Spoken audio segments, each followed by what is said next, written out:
看啊，这个是初七的早上的医院，看看这人啊，河北石家庄这么多来医院的人。中国新年长假后开工的第一天，大陆多地医院依然人满为患。有视频显示，号称全球最大医院的郑州大学第一附属医院被病人及家属围得水泄不通，人山人海。所以说，今天宁波第一医院里面的真实性壮大，你如果不到现场，你是完全没有办法体会到的。发热诊室的诊疗。1月28号晚，中共疾控中心发布数据，声称大年假期疫情未现明显反弹，中国本轮疫情已经接近尾声。同时通报，过去一周在院感染者死亡6364例。自去年12月8号防疫放开后至今，中共统计的全国累计住院染疫死亡病例总共为78960例。但由于中共3年疫情一直极力掩盖真相，中国民间对官方通报的质疑声浪也越来越高。我们这里的数据哪有真的？其实统计局工作人员流传一句笑话，在我们国家共产党领导之下，除了日期是真的，所有的数据都是假的。现在床位很紧张，年后都是满床，基本上天天满床，不光没人，转着出也很多人。上海杨浦区中心医院最多的时候一天要死掉100多人，但是这种都是负面的消息，他不报的。上海好多那个火葬场都来不及烧啊！你官方公布的数字跟实际情况相差远了。1月30号，世界卫生组织总干事谭德赛直言，中国真正的死亡病例绝对要比世卫获报的数字高出许多。Since the beginning of December, weekly reported deaths have been rising. In the past 8 weeks, more than 170,000 people have lost their lives to COVID-19. And that's just the reported deaths. We know the actual number is much higher. 世界卫生组织周一表示，中共病毒仍然是全球卫生紧急事件，这是联合国机构的最高警戒级别。青唐人记者瑞丽，特约记者熊斌，纽约采访报道。美国军方认定中共间谍气球在美国领空进行情搜，尽管中共声称气球为民间科研用途，意外偏离原本航道，美国政府是谴责侵犯领空的行径。关于间谍气球的这个问题，确实造成了美国跟加拿大的困扰。我想每一个国家应该尊重这个各国的领空权，还有各国的主权，不应该有所侵犯。类似的高空气球都是在太平洋空中被发现，包括夏威夷、日本、台湾也曾经被发现，是否也是用于情报侦测？立委呼吁国军与国安单位应该谨慎应对。当然也令人怀疑说，类似的这样子的间谍气球是不是也有在其他地方的上空出现呢？那也让我们担心类似的这样子的间谍气球有没有可能在台湾上空或台海上空呢？这恐怕也是国防部应该要特别重视，或者我们国安单位必须要加以了解的地方。我们该做什么样的因应，也应该要提早来做准备。中共间谍气球争议升级外交事件，国务卿布林肯延后访中。而先前传出将访台的众议院议长麦卡锡表示，现阶段没有访台规划，是否时机不适合？陈建仁受访时表示，尊重麦卡锡的行程安排。新唐电视胡淑霞、林家伟、刘姿莹，台湾桃园综合报道。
Chinese Center for Disease Control, or CDC, announced that 24 imported cases of the Omicron Orthrus CH.1.1 strain were reported as of January 30th. Moreover, the CDC believes that most people in mainland China already have high neutralizing antibodies. It means there is cross-protection. Therefore, Orthrus will not cause a large-scale local pandemic in the short term. Orthrus was detected for the first time in a sample of imported cases from Thailand, reported by Tianjin last November. 24 imported cases of Orthrus and its subclades have been detected through monitoring as of January 3rd in China. The sources of infection involved 15 countries or regions. However, Chen Cao, a researcher at the Institute of Viral Diseases of the Chinese CDC, spoke at a press conference on January 30th. He said that the current round of the epidemic in China is still dominated by BA.5.2 and BF.7, and no other dominant strains of the virus have been monitored yet. According to Radio Free Asia, or RFA, the Orthrus subvariant has spread to at least 72 countries or regions on a large scale, including Hong Kong and Taiwan. In addition, studies in many Western countries have pointed out that this mutant strain has a strong transmission ability and is more likely to cause severe disease. According to Outbreak.info, Orthrus is one of the branches of the Omicron mutant strain BA.2.75.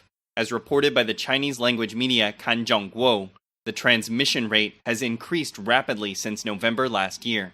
It currently accounts for 10% of the global daily testing samples. Orthrus is highly transmissible, with levels doubling every 2 weeks, according to First Post. Because of that, Cornelius Romer, a computational biologist at the University of Basel in Switzerland, believes Orthrus is worth monitoring.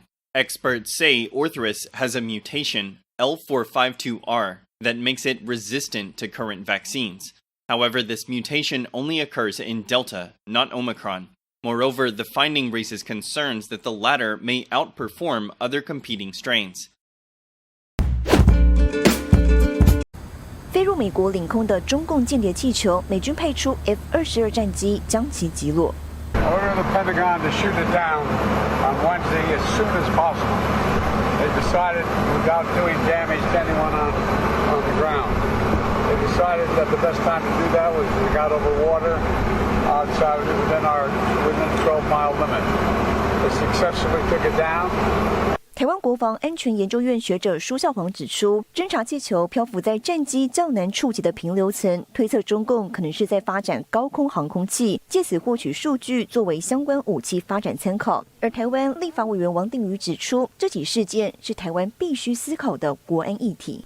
中国如果对台湾施做这样子的动作，我们该怎么因应？进攻方可以用气球来做间谍行为，事实上防守方也可以运用气球在一定的空域制造飞行器的困难，所以有学者专家提出，在淡水河口布置气球来阻碍这个低空巡弋导弹啦，或者是飞行器的进入我们首都圈。面对敌人要进犯的时候，释放这样的气球是不是有一样的效果？我想我们会要求国防部进行相关的研拟。